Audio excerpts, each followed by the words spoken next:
Hello everyone, welcome back. So with this session, we're gonna go through the uh, elements required to have a load balancing scenario working on Big IB. What do we need to do to have a working load balancing scenario? So in our lab, we have three web servers. They are hosting a simple web page. So we consider it our web application. So the same web application is replicated on the three web servers. And we have already configured the big IB with the inside and outside IP addresses. We will have to configure a virtual server that will represent the three web servers. So from a user perspective, user will not be aware of 10.0.081.82.83. No. User will only be aware of the 192.168.100.80. This is for the user. From a user perspective, this is the web app. This IP address will be hosted on Big IB as a virtual server. Once the user request hit the Big IB, then the Big IB will take a decision whether we send the user to server 1, 2, or 3. That will be based on the load balancing algorithm or load balancing method that we configure on the Big IB. It will also be based on the availability of the servers. Maybe server 3 is down. So Big IB will know that server 3 is down and will not send any traffic to server 3. Will only send to 1 and 2. So let's see what is the first object that we need to create on the Big IB to have a load balancing scenario. The first object is node. From a Big IB perspective, each server is a node. So I have to, how do I tell the Big IB how many servers we have? What are the servers that we have? I need to create a node object.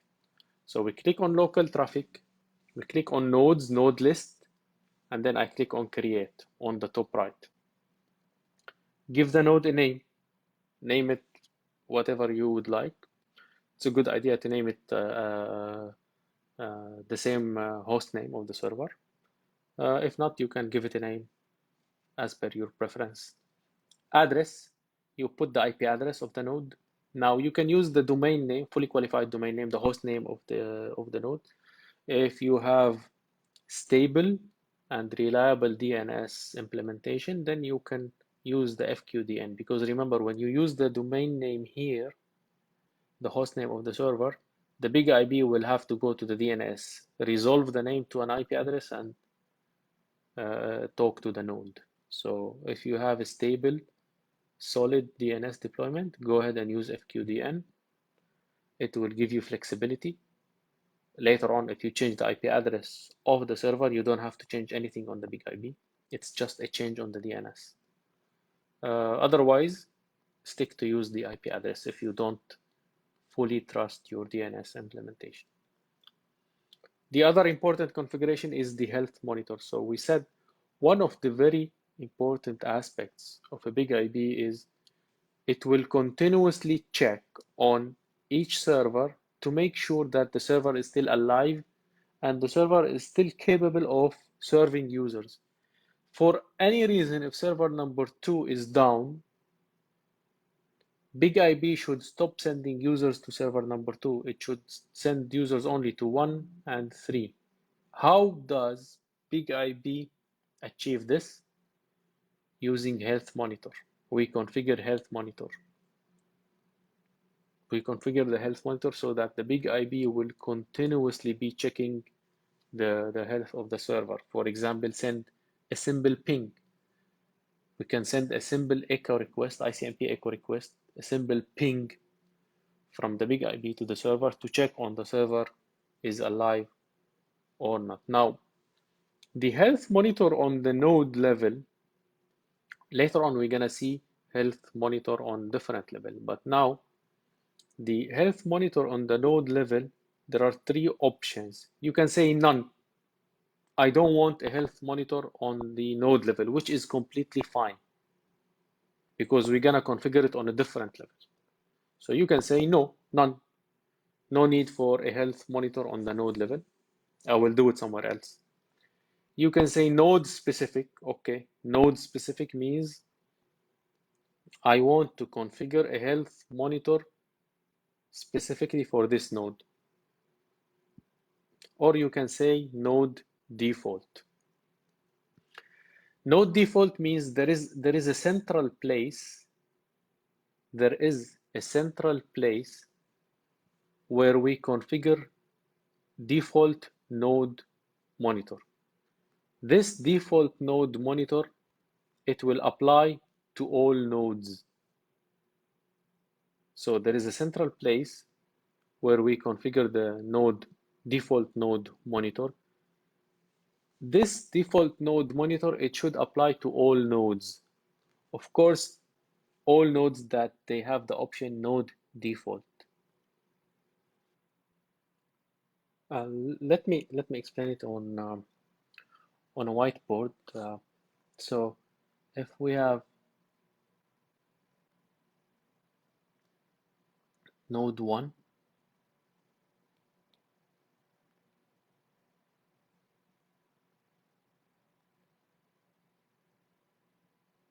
if we have node 2 and node 3 configure. Now for node 1, I'm gonna select none. So none means I don't want to monitor this node. I will always consider this node as healthy. So I will always send the traffic to this node. As long as there is no monitor configured on the node will always be considered healthy. And BigIP will always send the traffic to this node. On node 2, I'm gonna select node specific. It will open a list for me for the available monitors. So I need to pick one. So I'm gonna select ICMP. So for node 2, specifically for node 2, I'm gonna use ICMP. However, for node 3, I'm gonna select node default.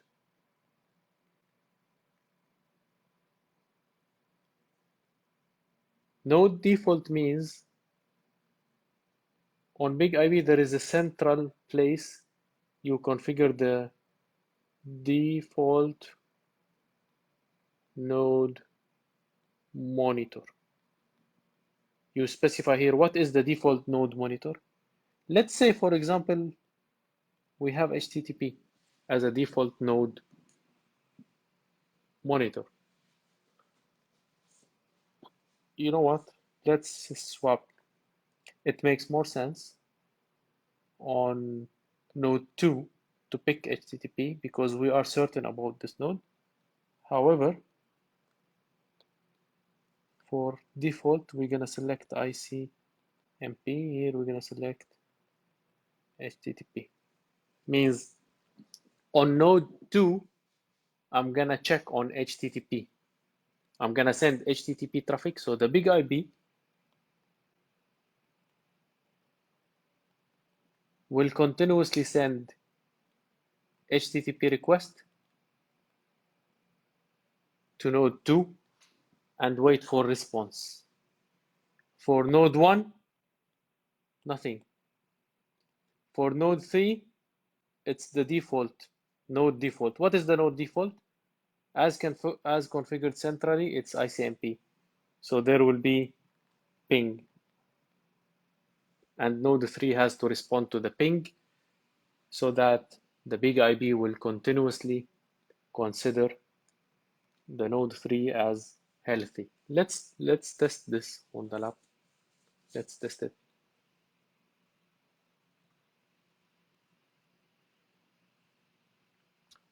We go on local traffic, nodes, node list.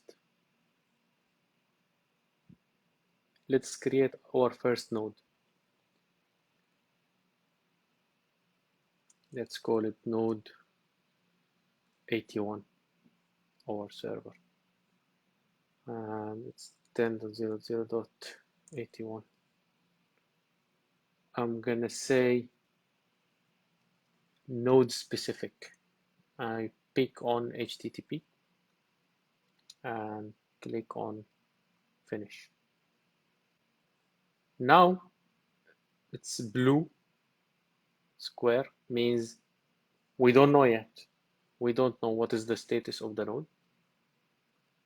In seconds, it should be green circle, means we sent an HTTP request to the node and the node responded.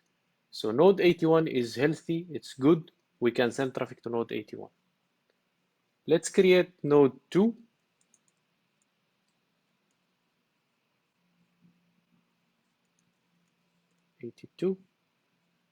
I would say none. I don't want any health monitor on node number 2. So node number 2 will always remain blue square, which is fine. As I said, unknown means we don't have monitor associated with this node, but we will continue sending traffic to this node. Let's create node 3,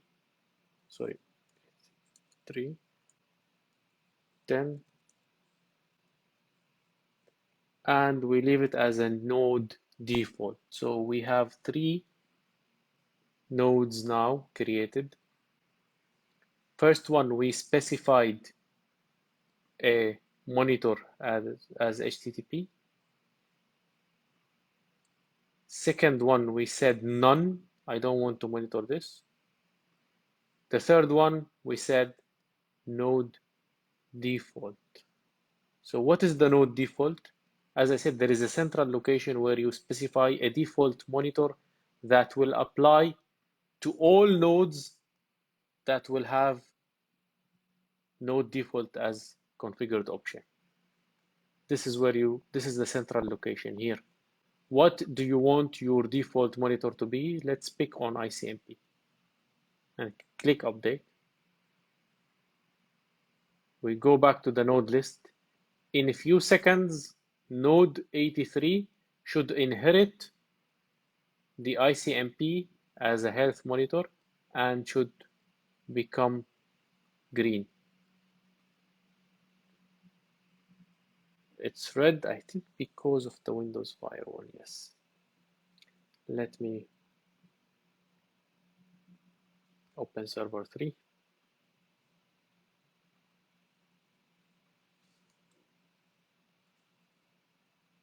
I'm sure it's because of the Windows firewall.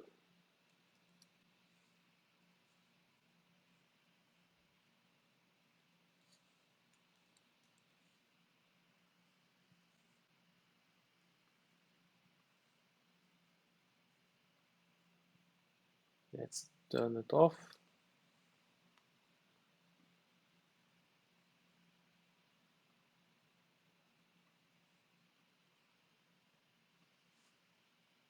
Now it's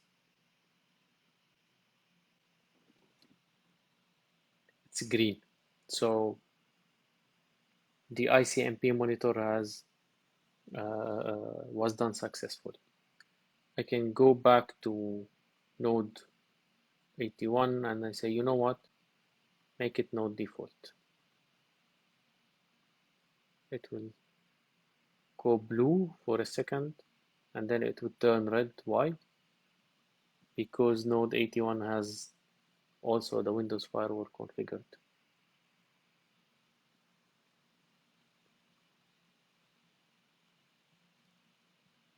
Let's configure also node 2 as default node.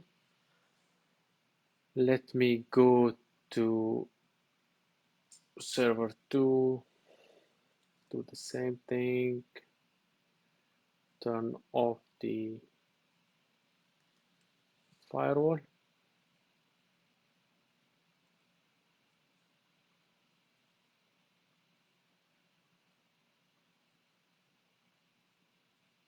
Let me go to server 1 as well.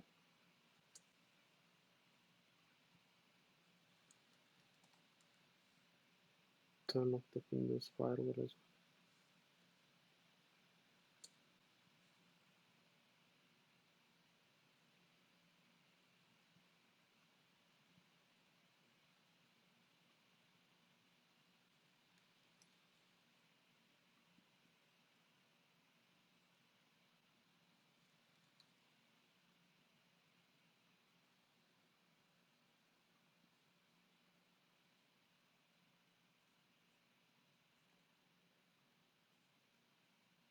In few seconds, we should see the 3 nodes became